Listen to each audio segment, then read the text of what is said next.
Here's a little sneak peek. Welcome back, everybody, to the world's worst fishing. I'm Chris Jones. Thanks for being here today, taking time out of your schedules to tune in to today's video. Before we get started, definitely like, subscribe, hit the notification bell. A lot of y'all watching are not subscribed. That's not good. But anyway, today we have a fun special video. I'm getting to play with some handmade custom molds made by one of my good buddies in the bait making community, Noah Clark. We're going to check out some of his work real quick, then take a look at the mold. We're actually going to try to recreate one of the colors that he makes in this little awesome crawfish mold. So it'll be a challenge to color match that pattern, and then we're going to play around with it a little bit more, see if we can come up with some cool stuff. But man, the craftsmanship that he puts into his molds, he's one of the best in the biz.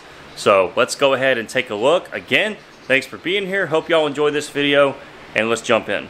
Alright, so before we get started, definitely go give him a follow.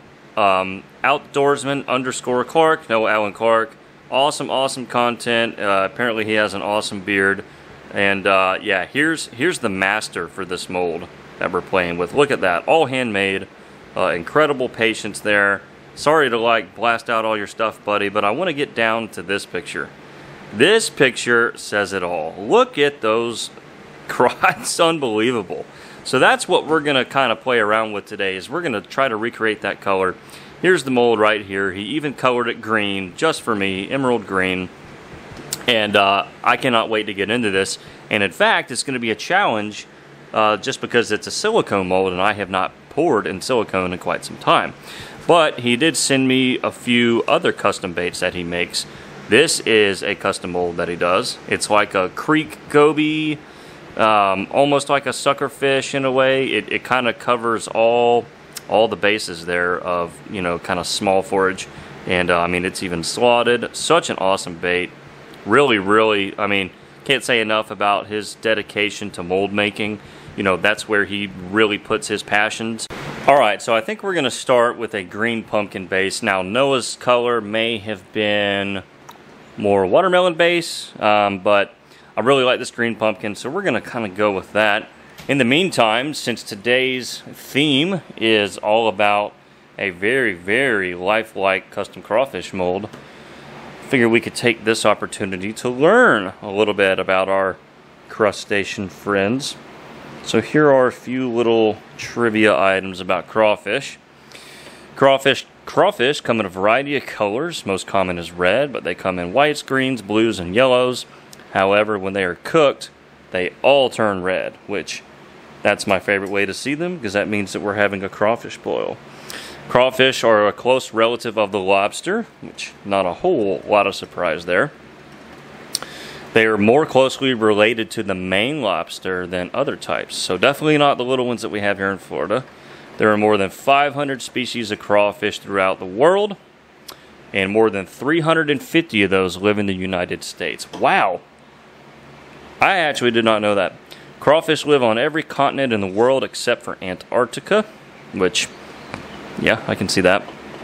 It's the official crustacean of Louisiana. No surprise there. But that is amazing. They have 8 pairs of legs. 4 are for walking, 4 are for swimming. They can regenerate lost limbs. Now, wouldn't that be nice, right? They can regenerate lost limbs, which is useful during mating season. Okay. All right, that's enough about crawfish. Let's build this color. So we're just going to add a little bit of gold flake to it, just to liven it up. Some of the new dead-on flake, and I really like it because it's an odd size. It's not small, but it's not quite medium, so I think it'll have a nice little texture to it. Something like that, even. Yeah, and then that'll look good with sort of that red underneath it. I think we want to thicken this up a little bit more. Okay, now for the hard part. So I really like the way that Noah poured his. He only really poured the green in the body, in the center of the tail, and like halfway up the legs. And then basically the whole thing is a laminate, at least I think. So you actually have to pour it upside down, because whenever you take it out, then the crawfish is right side up. So we want to start with the green pumpkin side. So here we go. Let's just kind of let it flow in there a little bit.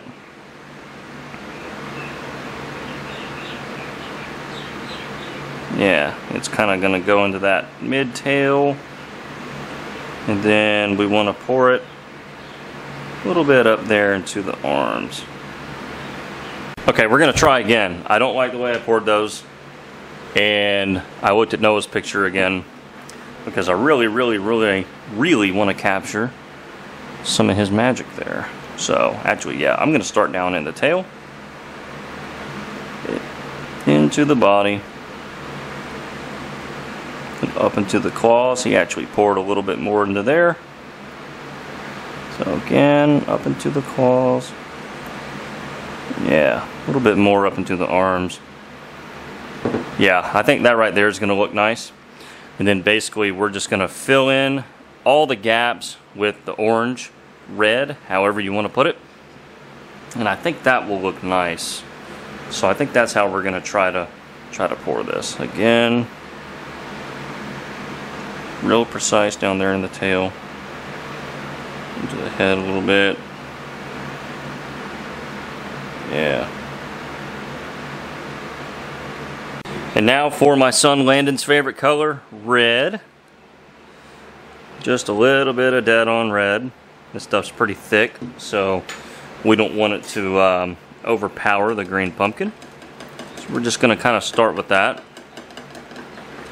Yeah, looking good. It's actually still pretty thin. Looks a little thin there. Yeah, so what we might do is add a few more drops. Kind of see where that gets us. And then I also want to add a little bit of this medium black flake to give it a little bit of texture. Alright, here we go. You know, so much of pouring in silicone is about the challenge of, you know, getting your layers to bond. And, you know, the way that I kind of learned how to do it was just to basically blast everything with a heat gun, you know, which provides that sort of plastic melting that you need to really get a good bond on things. Oh, sorry, that is out of focus. My bad. So basically, we're just going to blast it until all of these surfaces are very tacked up. We basically want to remelt this plastic a little bit. And this is the part of silicone pouring that to me is much more limited than aluminum. In aluminum, you can pour it all in there and heat the mold as one, sort of together. And to me, that just creates a better bond. But silicone molds, you know, you can make at home yourself. They're cheaper to buy. So, you know, there are advantages to everything, for sure. So now, while that's still really tacked up, we want to start the pour, okay? Go ahead and get it into that head section. Now bring it out here. This is going to be tricky. Yeah, got it okay though. Alright. Pour it up into there. Might require a little bit of trimming. But to me, that is not bad. First time. And I do think we'll have a really good bond there. Alright, let's pull these. Let's do the one that I poured a little bit cleaner. This one's just a smidge better in terms of execution. Oh yeah, look at that. Okay, that's pretty close. I like it. Noah's, I think, was a little bit more green, and the green part was definitely thicker. So there's kind of two ways, you know, to think about your color building. The more saturated each color is, the more defined you'll see it. But you won't get some of this kind of fading, right? See how that tail, it just kind of fades from the green pumpkin into the red? So if you were to saturate the green pumpkin more, that would be a little bit more defined. So there's kind of different ways. Oh yeah, different ways that you can think about your color building. But I am super happy with, I mean, look at that. Look at those. Is that not bad to the bone? Dude, What a great mold. All right. We've got 2 more cooling down, and we'll probably make another set after that, and then we'll move on to some other things, maybe even get out the divider cup, do some swirl patterns. I really like this configuration, so I might try it in like a molten crawl with sort of like a gray brown back and then blue claws. Might look pretty sexy. All right, next I think we're just going to do a good old-fashioned black and blue swirl. Okay, sort of like almost hand-poured hematoma color. You know, which hematoma is a pretty popular injection color, which is basically black and blue swirled together. So we're going to do a hand-poured version of that. Okay, so just black, blue, a little bit of blue pearl, just to really make that blue stand out. And what we're going to do is we're going to do the drizzle test. And just kind of drizzle them together. See how we like it. See if the blue needs to be thickened, etc., etc. And I think that actually looks really good if you look at it there. So we're going to use a really fun little tool called the divider cup. Okay, and it basically just lets you pour 2 different streams of 2 different color plastic out of the same cup, swirling them together. Now I do have a video way back when on how you can make one of these, so if you want to check that video out, just go on YouTube and just type in divider cup soft baits and you'll find me real fast. But essentially we're just going to pour in the black one side, blue on the other side. Okay, try to get them about equal height. That way they will kind of flow equally. And what we'll probably do is actually put that back in the microwave, let those little bubbles settle out. And then we're going to pour it in, and you just kind of swirl it all about, and it makes really cool effects. Alright, now let's just kind of have some fun. Here's what's cool about the divider cup. You just go with it. There's no wrong way to do it. You can just kind of go back and forth. You can shake your hand however you think you want to get that plastic in there. Yeah. Just keep filling her up. Hopefully that's coming through on camera. Super fun little tool. And so yeah, it's going to be hard to kind of see the effect until it's out, of course. Just with the molds being kind of a dark color like that, it's kind of hard to see what it's kind of looking like during the pouring process. But here we go again. Okay, you see we're just really getting it in there. You can swirl it, even spin your cup however you want to do it. It just kind of allows you just to kind of relax and just pour. Just do a free-for-all into the mold. Perfect. Just like that. Alright, let's pull one of these, and I got out this aluminum mold here just to, I guess, put the bait on there so that hopefully you can see the effect a little bit better. Oh yeah. Let's try to straighten it out a little bit. Make it look nice and orderly. Yeah. Nope, hold on. Not just yet. Let's really get the tail straight. Well, that might be as good as we can do it. Look at that! Check it out. Isn't that something? Yeah. Just look at the some of the effect there.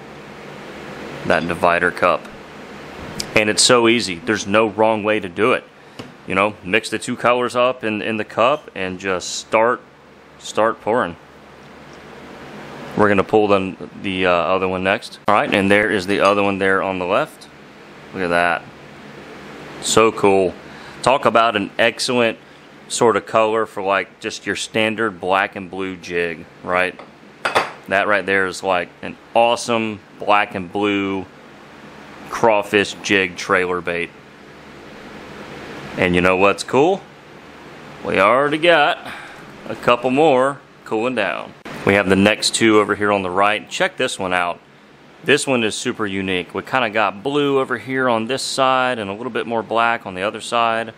To me, that one's just really, really unique, particularly there in the tail section.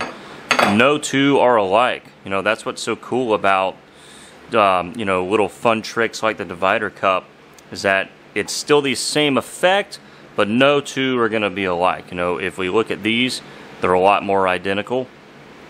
This one is sort of like a box of chocolates. You never know what you're going to get.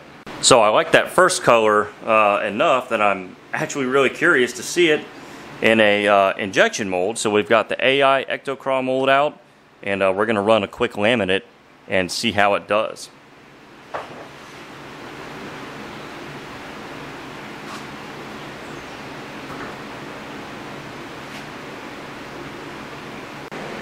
Yeah, wow. I am absolutely loving it. You know, and this is probably a color I've made 100 times before, but just not exactly like this. I mean, wow. You know, to me, this reminds me of a popular panfish color. I don't remember what it's called. Oh gosh, this is gonna bother me now. I did it in a panfish mold video. I just can't remember what it's called. But let's go ahead, get a couple of these out, and just kind of inspect them, so to speak. Yeah. Oh yeah. Look at that. Just as sexy as in the hand pour. So, little compare and contrast. Yeah. That right there is a handful of crawfish. Goodness right there. Man. Awesome color. If you have any kind of crawfish mold whatsoever, give that one a try. Cajun Cricket. Cajun Cricket is the name of the panfish color. So that right there to me looks a lot like Cajun Cricket. Alright, we gotta try one more. We're gonna go for sort of a kind of brown and blue molten craw color. Okay, so we're just gonna throw a little bit of this southern moss in there. It's sort of like a real brown green pumpkin. Yeah, look at that. Beautiful. We're gonna darken it up with a drop of black. Okay. Oh yeah, purty, purty, purty. Maybe one more drop of black, actually. Then what we're gonna do is we're gonna give it a cool effect with a little bit of blue highlight. Some blue highlight powder. Because a lot of these molten craws are kind of blue in a way. It's a little crazy.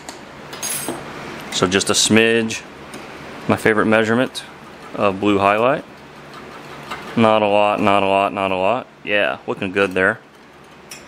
And of course a little bit of black flake just to season it. A little bit of texture. Okay. So I think we'll yeah, you can see that blue highlight when you move it. Yeah, so we'll stop with something like that. Then of course blue for the other part. So we'll do 3 drops of blue. That blue right there is very strong. Yeah. Then what we're going to do is we're actually going to add some of that brown to it. Just to kind of soften the blue. Right? Yeah. Kind of make it a little bit more aqua-toned like that. Check that out. Oh man. That is perfect. I got lucky there. I went for a risk and it turned out.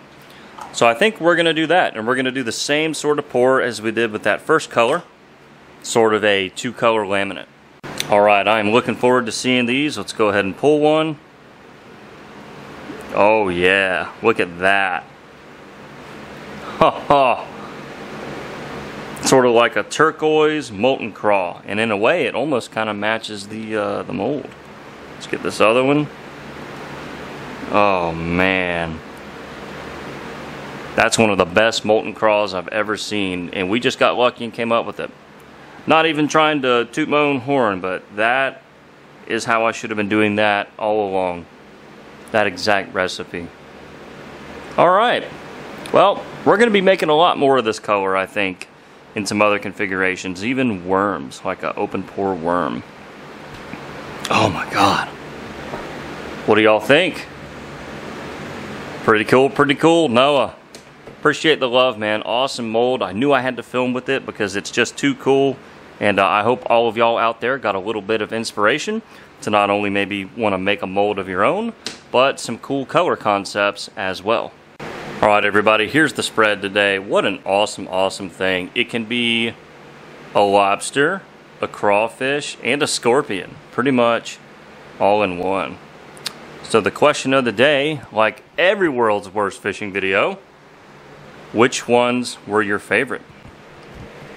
Did you prefer the sort of more green pumpkin fire crawl? Supernatural?